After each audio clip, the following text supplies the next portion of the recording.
paghubog ng ating mga kabataan. Hindi tayo magkakaaway dito. Magkakasama tayo. Pero bago ko sisimulan yan, meron din akong nais tanungin sa inyong lahat, mga kapatid. Ano po? Pwede mo.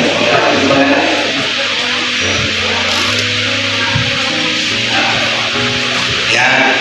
Una-una, kamusta ang inyong mga puso?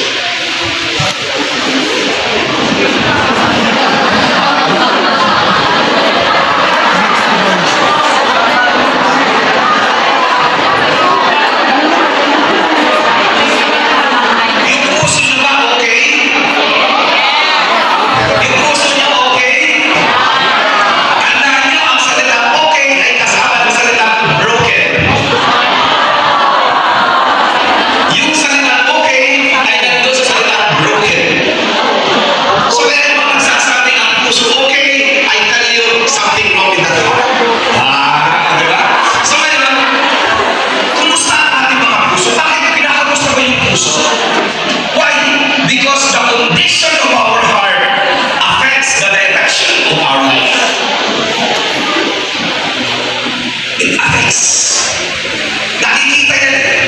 Kaya na, alam niyo mga kapatid, si Satanas, ang gawain ni Satanas ay paburin ang iyong puso para ikaw ay sumuko. Yun ang trabaho ni Satanas. Wala naman sa kanyang trabaho. Yun lang yung kanyang trabaho. Kung hindi ka susuko, bububugin ka ni Satanas. Kung para ikaw ay sumuko, para ikaw ay mag-quit, si Satanas, gagawa mo ng lahat ng maraming paraan upang ikaw ay panghinaan ng loob. Ang gawain niya para ma-discourage ka.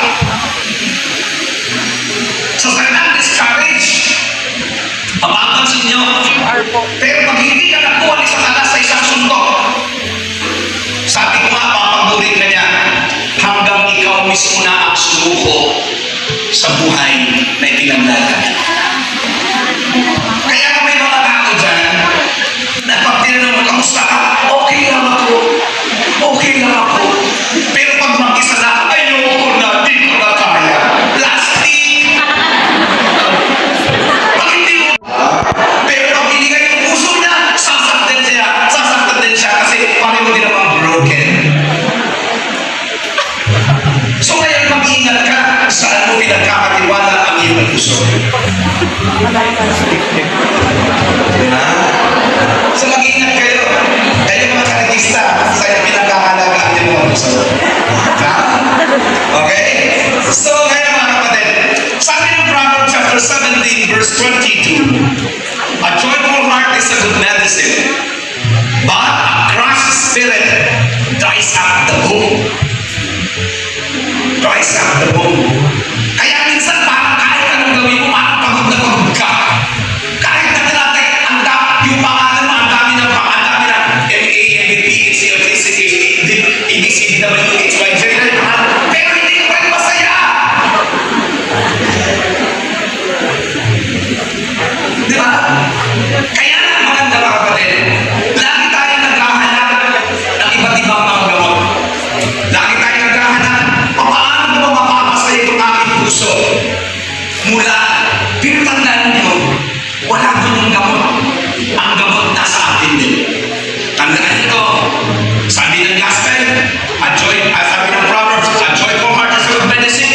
Ito na sasabihin ko sa inyo. A grateful heart is a happy heart. Ang